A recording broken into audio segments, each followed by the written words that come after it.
నమస్కారం city news కి స్వాగతం. తెనాలి మున్సిపల్ అత్యవసర సమావేశం నిర్వహించి అజెండాలోని అన్ని అంశాలను ఏకగ్రీవంగా ఆమోదించారు. స్థానిక మున్సిపల్ కార్యాలయంలోని కౌన్సిల్ హాల్లో మున్సిపల్ చైర్పర్సన్ తాడిపోయిన రాధిక రమేష్ అధ్యక్షతన అత్యవసర సమావేశం నిర్వహించారు. అజెండాలోని మొదటి అంశం చదవడం ప్రారంభమవగానే వైఎస్ఆర్సీపీ కౌన్సిలర్ మానసారెడ్డి మాట్లాడుతూ తన వార్డులోని సమస్యలను కౌన్సిల్ దృష్టికి తెచ్చారు. శానిటరీ ఇన్స్పెక్టర్ సరిగా పనిచేయడం లేదని, తనను తొలగించాలని చెప్పినా ఎందుకు స్పందించడం లేదని చైర్పర్సన్ను నిలదీశారు. మిగిలిన కౌన్సిలర్స్ అభిప్రాయాలు తెలుసుకుని చర్యలు తీసుకుంటామని చైర్పర్సన్ రాధిక తెలిపారు. నేను అధికారంలోకి వచ్చిన కౌన్సిలర్ అయ్యి 3 years, నియర్లీ అబౌట్ 3 years. ఈ టైంలో we have to talk about the major issues. ఎలా అంటే చెంచుపేటలో రోడ్ ఎక్స్టెన్షన్, లేకపోతే electrical poles accident prone area కాబట్టి వాటి గురించి ఎక్కువ మాట్లాడాలి. లేకపోతే డ్రైన్స్ 4 వార్డు సంబంధించి కాబట్టి మెయిన్ డ్రైన్ ఇష్యూ మాట్లాడాలి.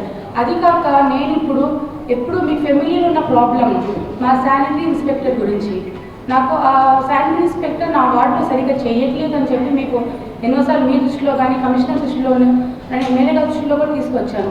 మరి ఇప్పుడు ఆమె ఎందుకు మీరు తీయలేదు? కౌన్సిల్ అయినాక మాట్లాడదామని చెప్పాము. అట్లా కాదు అధ్యక్ష, ఇది ఇప్పుడు ప్రాబ్లం కాదు కదండి. నేను ఫోన్ గతంలో ఏం చేశారు? మేము వచ్చి 4 days అయింది. అవును అధ్యక్ష, మరి ఇన్నాళ్ళు ఏం చేశారు?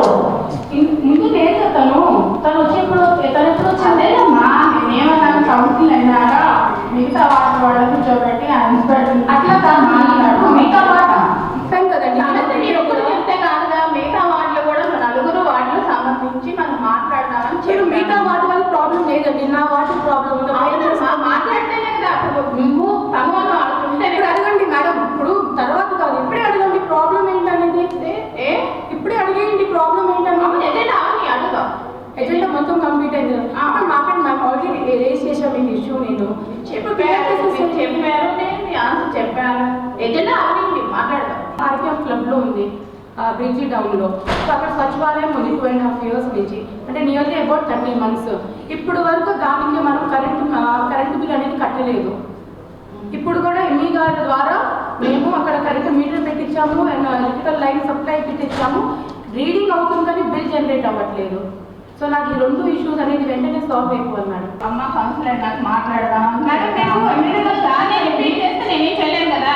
మీరు దాన్ని రిపీట్ చేస్తారు ఎందుకు? ఇది అయిపోయినాక నేను మాట్లాడదామని చెప్పాను కదా. మీరు మిగతా 4 వాటికి కలిసి కూర్చొని మాట్లాడదామని చెప్పాము. చాంబర్లో కూడా మీరు అన్నారు. మీరు ఆ విషయాన్ని ఇక్కడ క్రియేట్ చేస్తాము. నా ప్రాబ్లం ఏంటంటే మీతో వాటితో నాకేం సంబంధం అండి? అదే నేను చెప్పాను. నా వాళ్ళు మీరు గుర్తుందా లేదా? మీరు అన్నారు చాంబర్లో కూర్చొని మిగతా వాళ్ళు కూడా పిలిచి మాట్లాడి మేడం, నేను దృష్టిలో తీసుకొచ్చాను.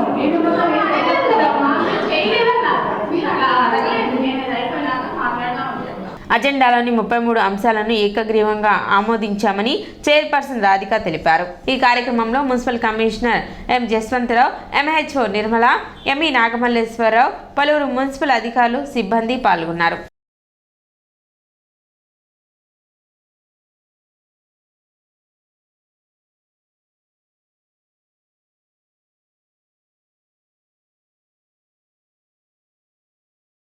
ముందుగా అందరికీ నమస్కారం. ఈ రోజున అత్యవసర సమావేశం ఏర్పాటు చేయడం జరిగింది. ఇక్కడ వచ్చేసిన మా మున్సిపల్ సిబ్బందికి, మా కౌన్సిలర్స్కి, ఇక్కడ వీడియో వాళ్ళకి, విలేకరు వాళ్ళకి అందరికీ నా ధన్యవాదాలు చేసుకుంటూ అత్యవసర సమావేశం 33 అంశాలు ఆమోదించడం జరిగింది. అలానే తెనాలి డెవలప్ ఇంకా మెరుగుపరుస్తానని, ఏదైనా వాటిలో సమస్యలు ఉన్నా వెంటనే పరిష్కరిస్తానని కోరుకుంటూ సెలవు.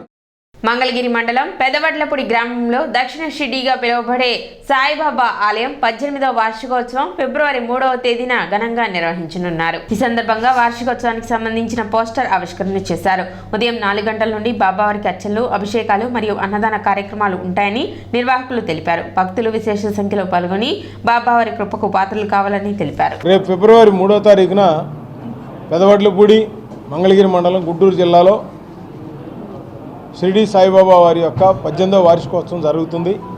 దానికి సంబంధించి ఉదయం 4 గంటల దగ్గర నుంచే అభిషేకాలు, ఆ తర్వాత అర్చన, ఆ తర్వాత అన్నాభిషేకం, ఆ తర్వాత అన్నదానం, అదేవిధంగా కల్చరల్ ప్రోగ్రామ్స్.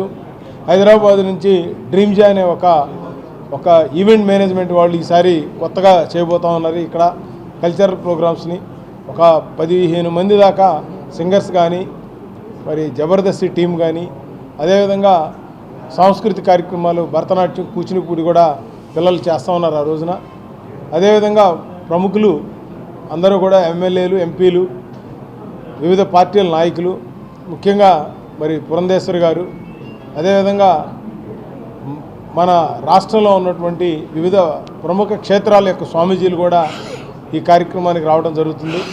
అందువల్ల అందరూ కూడా ఈ యొక్క దక్షిణ షిరిడి అయినటువంటి షిరిడి సేవా మందిరాన్ని విచ్చేసి ఆ దేవుని యొక్క ఆశీస్సులు పొందగలరని తీర్థ ప్రసాదాలను తీసుకోవాలని అదేవిధంగా దేశం మొత్తం మీద కూడా మన అయోధ్యలో రాముల వారి విగ్రహాన్ని ఈ 24 మొత్తం కూడా అంతా రామమయంగా మనం చూస్తూ ఉన్నాం. ప్రపంచవ్యాప్తంగా అన్ని దేశాల్లో కూడా రాముడి గురించి భజనలు చేసి అందరూ ఇన్వాల్వ్ అయినటువంటి కార్యక్రమాలు మనం చూసాం.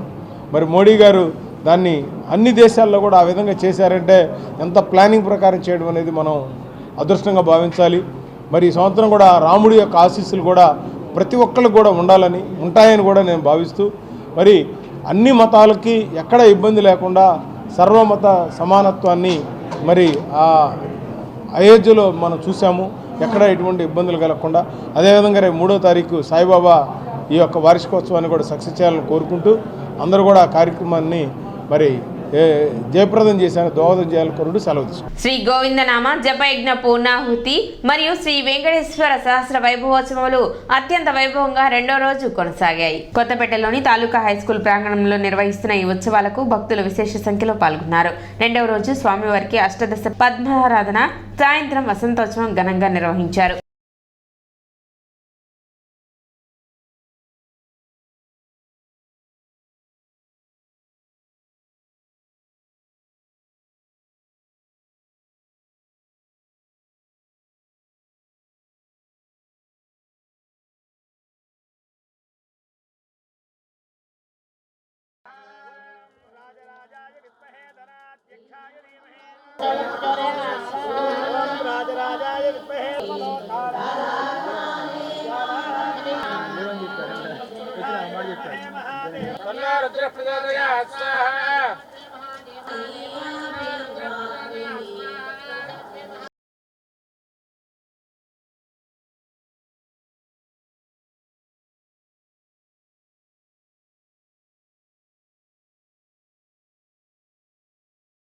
పరమపూజ్య శ్రీ ప్రజ్ఞానంద సరస్వతి బాలస్వామీజీ వారి ఆధ్వర్యంలో మన తెలుగు 2 రాష్ట్రాలలో ప్రపంచ శాంతి, పర్యావరణం, ప్రతి ఒక్క కుటుంబము ఆరోగ్యవంతంగా ఆనందంగా సుఖ సంపదలతో తొలతోగాలని, కరోనా లాంటి మహమ్మారి వ్యాధులు రాకుండా ఉండాలని 7 కోట్ల గోవిందనామ జప కార్యక్రమాన్ని గత సంవత్సరం నుంచి చేయించడం జరిగినది. దీని పూర్ణాహుతిగా ఈ నెల 29 నుంచి ఫిబ్రవరి నెల 4వ తారీఖు వరకు తెనాలి పట్టణంలోని తాలూకా హైస్కూల్ గ్రౌండ్లో వెంకటేశ్వర సప్తాహ వైభవోత్సవాలు అత్యంత వైభవంగా జరుగుతున్నాయి. నేడు 2వ రోజు. ప్రతిరోజు కూడా తిరుమల దేవస్థానంలో అఖిలాండకోటి బ్రహ్మాండ నాయకుడైనటువంటి శ్రీ వెంకటేశ్వర స్వామి వారికి ఉదయం నుంచి సాయంత్రం వరకు సుప్రభాత సేవ నుంచి ఏకాంత సేవ వరకు ఎలా జరుగుతాయో అలాంటి సేవలన్నీ కూడా భక్తులందరూ ఇక్కడే ఉచితంగా వీక్షించే ఏర్పాట్లు చేయడం ఈరోజు పుష్పాలతో ఉన్నటువంటి బాణాలు వెంకటేశ్వర స్వామి వైభవోత్సవాల్లో 7 రోజులు జరుగుతాయి. వాళ్ళు 2వ రోజు 2వ రోజు అష్టదళ పద్మ జరుగుతుంది. ఇప్పుడు సౌందర్యలహరి అయిపోయింది కాబట్టి భక్తులందరూ జనాల భక్తులు గారు పరిసర గ్రామ భక్తులందరూ విచ్చేసి స్వామివారిని దర్శించుకుని తీర్థప్రసాదం స్వీకరించవలసిందిగా కోరుతున్నాం. వార్డు పర్యటనలో భాగంగా మంగళవారం పట్టణ 21, 22 మరియు 24 వార్డులో చైర్పర్సన్ తాడిపోయిన రాధిక పర్యటించారు. శానిటేషన్ పనులను పరిశీలించారు. కాలువల్లో పెరిగిపోయిన వ్యర్థాలను సిబ్బందిచే తొలగింపు చేశారు. పట్టణంలో శానిటేషన్ సమస్యల పరిష్కారానికి కృషి చేస్తున్నట్లు మున్సిపల్ చైర్పర్సన్ తాడిపోయిన రాధిక తెలిపారు. పట్టణంలో మెరుగైన శానిటేషన్ కొరకు కృషి చేస్తున్నట్లు చెప్పారు. ప్రజలు కాలువలో వ్యర్థాలను వేయరాదని ఆమె సూచించారు. అదేవిధంగా ఖాళీ స్థల యజమానులు వారి స్థలంలో పెరిగిన పిచ్చి మొక్కలను తొలగించి శుభ్రపరచుకోవాలని తెలిపారు. కార్యక్రమంలో వైసీపీ నాయకులు, పురపాలక సంఘ అధికారులు పాల్గొన్నారు.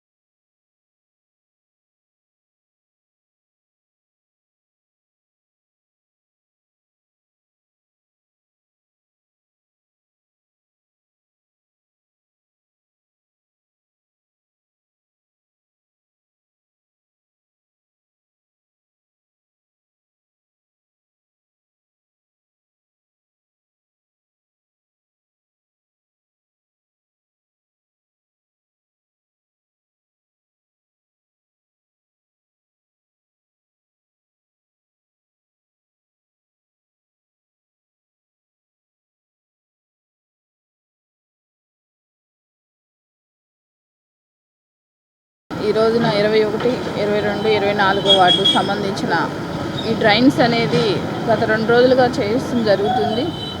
ఈ స్కిల్ట్ అనేది బాగా పేరుకుపోతాన ఈ వాటర్ అనేది నడవకి లేకుండా ఆగిపోవడం జరిగింది.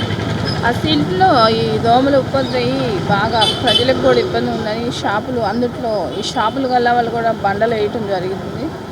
అందువల్ల ఆ స్కిల్ట్ పెరిగిపోతుంది. ఈ రోజున స్కిల్ట్ తీపిస్తుంది జరుగుతుంది. మన ఎమ్మెల్యే గారి ఆదేశాల మేరకు మన ఎమ్మెల్యే గడప గడప ప్రోగ్రాం వచ్చినప్పుడు ఇలా చెప్పడం జరిగింది. దాని మీద భాగంగానే ఈ రోజున స్కిల్ట్ తీపిస్తున్నాం. అలానే రాబోయే రోజుల్లో కూడా ఇంకా శానిటేషన్ మీద మేము దృష్టి పెడతామని, తెనాలి పట్టణాన్ని డెవలప్ చేస్తామని, అలానే ఏదన్నా వార్డులో ఏదైనా సమస్య ఉంటే దాన్ని వెంటనే పరిష్కరిస్తామని, అలానే ప్రజలకు కూడా చెప్పేది ఏంటంటే ఈ కవర్లు కానీ బాటిల్స్ కానీ ఇలాంటివి వేయకుండా మన చుట్టుపక్కల ప్రదేశాలని పరిశుభ్రంగా ఉంటే మనకి ఆరోగ్యంగా. దీనిలో బాగా కాలువ కొత్తగా డ్రైన్ బాగానే ఉంది కానీ లోపల షిల్ట్ మొత్తం పేరుకొని ఉంది. దీని మీద ఎంకరేజ్మెంట్ ఎక్కువగా ఉంది. కాకపోతే టీ స్టాళ్ళు కానీ అయ్యని పెట్టుకున్నారు. వాళ్ళని రిక్వెస్ట్ చేసి వాళ్ళకి ఇబ్బంది లేకుండా బండకు తొలగించి ఆ షిల్ట్ మొత్తం తీయడం జరిగింది. నిన్న మొన్న వచ్చినప్పుడు ఆయన ఎమ్మెల్యే గారు వచ్చినప్పుడు కూడా ఈ విషయం ఆయన దృష్టికి తెచ్చారంట. తెచ్చి దాన్ని వెంటనే చేయించండి అని చెప్పి ఎమ్మెల్యే గారు కూడా చెప్పడం జరిగింది. కాబట్టి ఈరోజు మా మిషనరీ, మా సిబ్బంది, హెల్త్ ఆఫీసర్ గారు, ఏఈ గారు, మా టౌన్ ప్లానింగ్ అందరూ సిబ్బంది కలిసి మెయిన్ రోడ్డుని క్లియర్ చేస్తే చూడు అన్ని వార్డులో వాటర్ ఈ డ్రైన్ దాన్ని ఫ్లో అవ్వాలి. కాబట్టి ఇది శుభ్రం చేయించి దీనిలో ఉన్న షిల్డ్ని తీపిచ్చి నీరు పారుదల బాగా పోయేట్టుగా చేయొచ్చు. బదిలీపై వెళ్తున్న మున్సిపల్ కమిషనర్ ఎం జస్వంతరావును పలువురు కౌన్సిలర్లు ఘనంగా సత్కరించారు. కమిషనర్ జస్వంతరావును ఆయన ఛాంబర్లో శాల్వా, పూలమాలతో సత్కరించారు. ఈ సందర్భంగా ఆయన మాట్లాడుతూ అందరి సహకారంతో 4.5 సంవత్సరాలు కమిషనర్ గా దిగ్విజయంగా పనిచేసినట్లు చెప్పారు. ప్రభుత్వ నిర్ణయాలను తూచా పాటిస్తూ కౌన్సిల్ ఆమోదం తీసుకోవడం జరిగిందన్నారు. ముఖ్యంగా అధికార పార్టీ, ప్రతిపక్ష పార్టీ సభ్యుల సహకారం మరవలేనిదని చెప్పారు. అదేవిధంగా తెనాలి పట్టణ ప్రజలు తనపై చూపించిన అభిమానానికి కృతజ్ఞతలు తెలిపారు.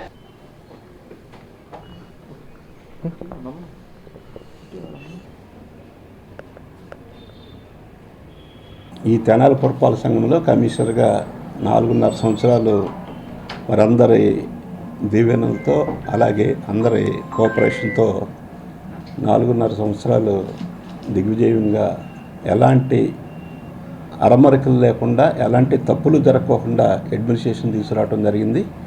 దానికి కారణం స్పెషల్ కౌన్సిల్ రాకముందు మరి ఎమ్మెల్యే గారు, అలాగే కౌన్సిల్ వచ్చిన తర్వాత మరి ఎక్స్ చైర్పర్సన్ గారు ఖాళీదా నసీం గారు, అలాగే ప్రజెంట్ చైర్పర్సన్ గారు రాధిక గారు, అలాగే వైస్ చైర్మన్స్, అలాగే కౌన్సిలర్స్ అందరూ కూడా పూర్తిగా కోఆపరేట్ చేశారు. అలాగే మేము కూడా కౌన్సిల్ సబ్జెక్ట్స్ కూడా చాలా ఖచ్చితంగా పెట్టాము. ఎక్కడ కూడా తప్పులు లేకోకుండా ఎజెండాను రూపొందించాం. అలాగే ప్రభుత్వ నిర్ణయాలు ఏమైతే ఉన్నాయో అవి తూచా తప్పకోకుండా కౌన్సిల్కి తీసుకొచ్చి ఆమోదం తీసుకోవటం జరిగింది. వాళ్ళందరికీ రేపు మార్నింగ్ నేను రిలీవ్ అవుతా ఉన్నాను. కొత్త కమిషనర్ గారు రేపు మార్నింగ్ కూడా ఛార్జ్ తీసుకుంటా ఉన్నారు. మరి తెనాలి పట్టణ ప్రజలందరికీ నాకు శక్తికి మించి మా స్టాఫ్తో అందరితో కూడా కోఆర్డినేట్ చేసుకుంటూ మరి ఎక్కడ కూడా చిన్న చిన్న తగాదాలు కూడా లేకోకుండా ఈ 4.5 yearsలో నేను సర్వీస్. సిటీ న్యూస్ ఇంతటితో సమాప్తం. నమస్కారం.